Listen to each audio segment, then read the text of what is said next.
नमस्कार बंधुरा स्वागत सुरभि रान्ना बान्नाते आरो एकटी नतुन भिडियोते आपनादेर सबाइके स्वागत। आजकेर आमि आपनादेरके এই একটু বড় সাইজের পাঙ্গাস মাছ কেটে এই পাঙ্গাস মাছের তেল ঝাল করে দেখাবো। আর মাছটা দেখুন কত বড়, এটা কিন্তু 4 কেজি ওজনের একটি পাঙ্গাস মাছ। কি ভারী, এই দেখুন একদম দেশি পাঙ্গাস মাছ। দেখেছেন তো কতটা বড়। সকালবেলা বাবা বাজার থেকে গিয়ে নিয়ে এসেছে মাছটা, দেখুন শুধু। এবার আমি মাছটাকে কেটে নেব। এটা দেখুন একদম চকচক করছে এই পেটের দিকটা। এবার মাছটাকে আমি কেটে নেব। পারবো তো কাটতে? বাবা কি ভারী মাছ, 4 কেজি ওজনের মাছ একটা। আজকে আমি এই প্রথমবার কাটবো, তো আপনারা পুরো ভিডিওটা দেখতে থাকুন।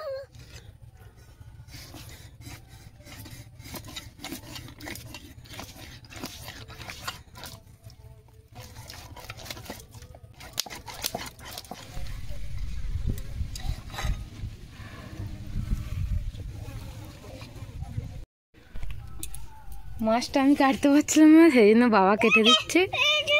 এত ভারী মাছ আমার পক্ষে আর কাটা সম্ভব হয়ে ওঠেনি, তাই বাবাকে ডাকলাম কেটে দেওয়ার জন্য।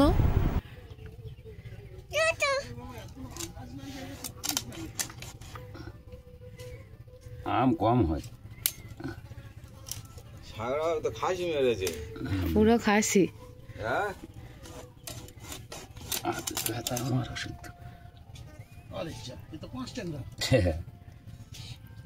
কাজে নেলে সমীর এইটা নিয়ে ঘুরতে এলো, ওইদিকে যাচ্ছি। কত করে পড়লো?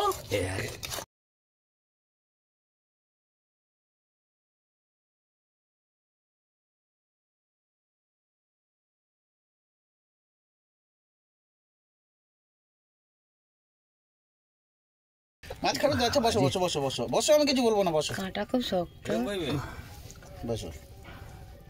এটা আমি মোটেই কাটতে পারতাম নি। ভারী শালা, কাঁটায় বেঁধে গেছে, কাঁটা ছাড়তে না।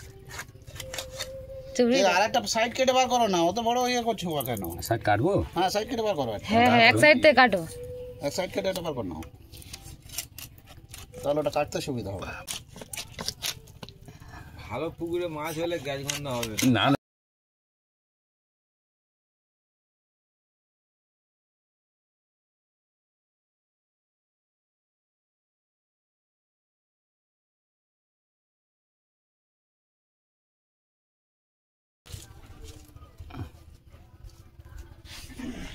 বাবা কি গরম, আজ একটু হাওয়া নেই। মাছের পেটিটা দেখুন বন্ধুরা, একদমই হলুদ হয়ে আছে।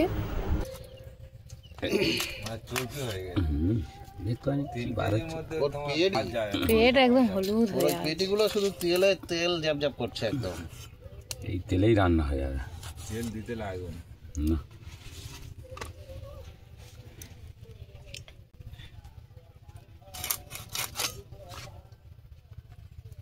রক্তটা কেমন বার হচ্ছে।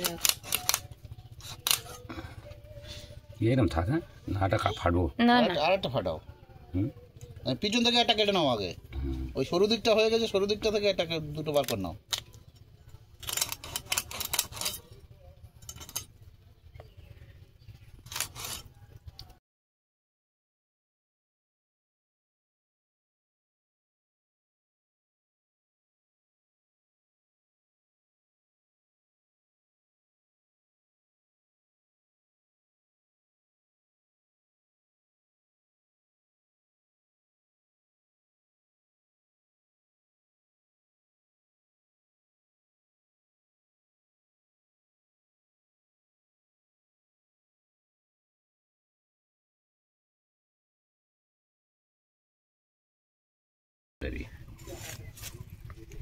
मोड़ा चला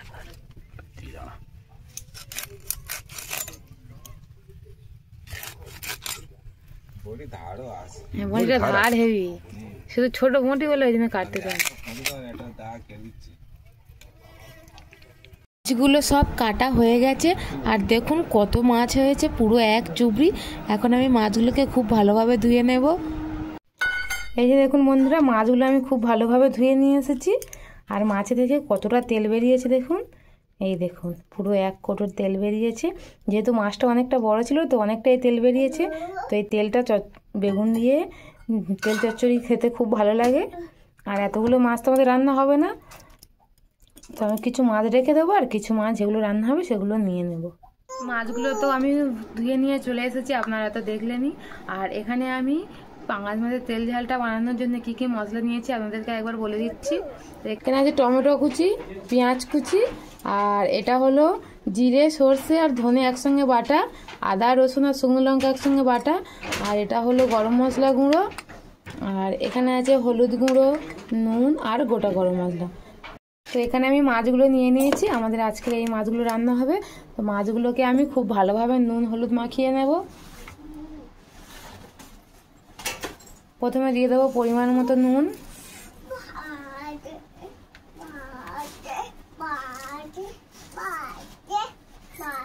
দিয়ে দেবো হলুদ গুঁড়ো,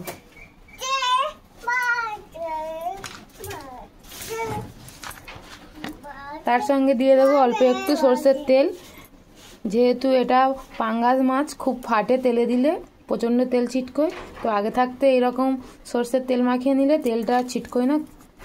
এবার খুব ভালো করে মাছগুলোকে আমি মাখিয়ে নেব।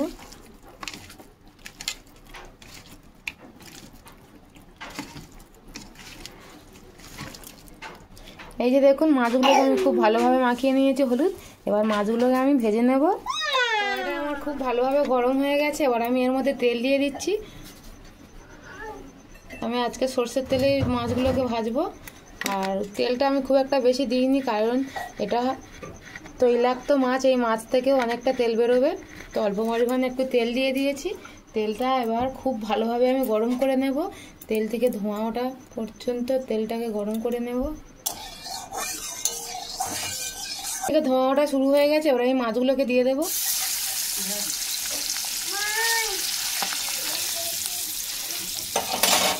মাছগুলো খুব সাবধানে দিয়ে দেবেন, কারণ এই মাছটা প্রচণ্ড তেল ছিটকায়।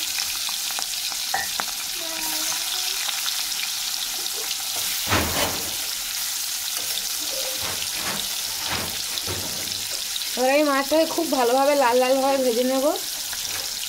দেখুন বন্ধুরা, মাছগুলো আমি খুব ভালোভাবে ভেজে নিয়েছি লাল লালভাবে। এই দেখুন, এবার আমি তুলে নেব।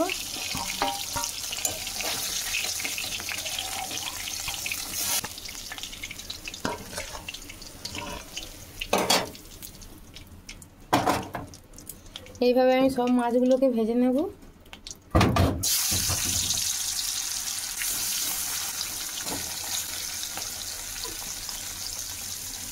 এই দেখুন বন্ধুরা, আমার সব মাছগুলো ভাজা হয়ে গেছে।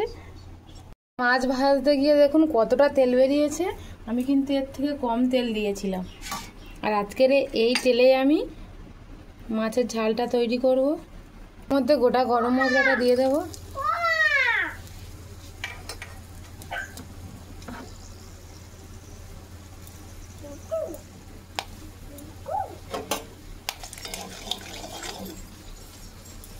ফোড়নটা আমার ভাজা হয়ে গেছে, আমি পেঁয়াজ কুচিটা দিয়ে দিচ্ছি।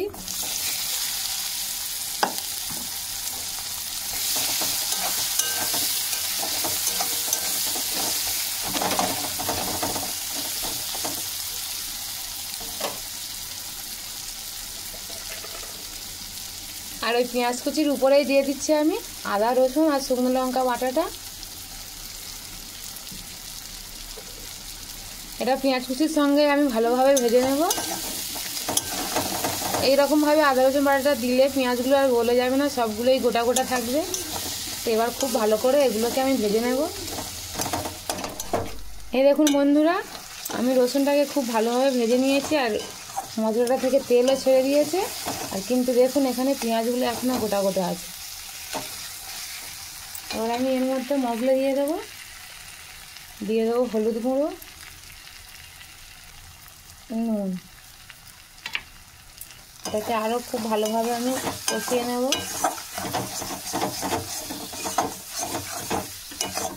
খুব সুন্দরভাবে মশলাটা আমি কষিয়ে নিয়েছি।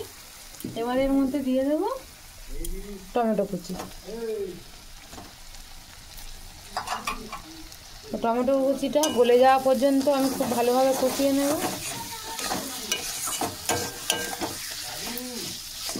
আর এই যে জিরে সর্ষে ধনে একসঙ্গে বেটে রেখেছি, এটাকে আমি কিছুটা জল দিয়ে গুলে নেব। এই যে দেখুন মশলাটা থেকে কত সুন্দরভাবে তেল ছেড়ে দিয়েছে। এই দেখুন মশলাটা আমার খুব সুন্দরভাবে কিন্তু কষানো হয়ে গেছে। আর এই দেখুন কতটা সুন্দর হয়েছে, দেখুন পেঁয়াজগুলো কিন্তু একদমই গোটা গোটা রয়েছে। এবার আমি এর মধ্যে এই যে আগে থেকে যে জলটার মধ্যে গুলে রেখেছিলাম আমি মশলাটা, এই জলটা আমি দিয়ে দিলাম। আর পরিমাণ মতো জল দিয়ে দেব।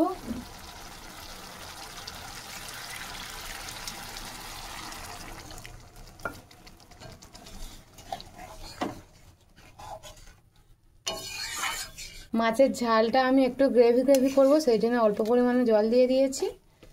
এবার ঝোলটা ফুটে উঠলে গ্রেভিটা আমার ফুটে গেছে, এবার আমি মাছগুলো দিয়ে দিচ্ছি।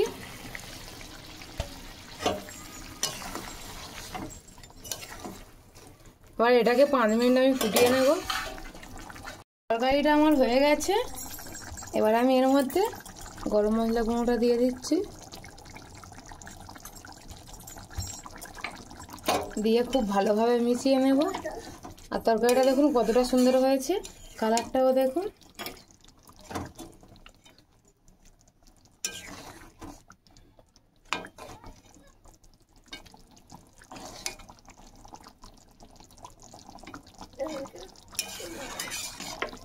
এবার আমি এটাকে নামিয়ে নেব। মাছের ঝালটা আমার একদমই হয়ে গেছে। আর সম্পূর্ণ বাটা মশলায় আমি আজকে এই মাছের ঝালটা তৈরি করে নিলাম।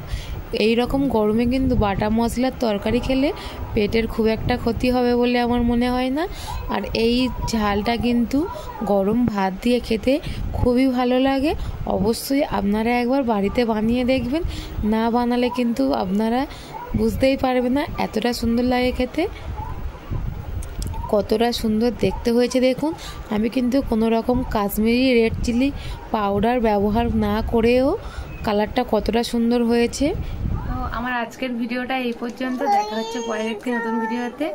তো আপনারা আমার চ্যানেলটি সাবস্ক্রাইব করে আমার পাশে থাকবেন।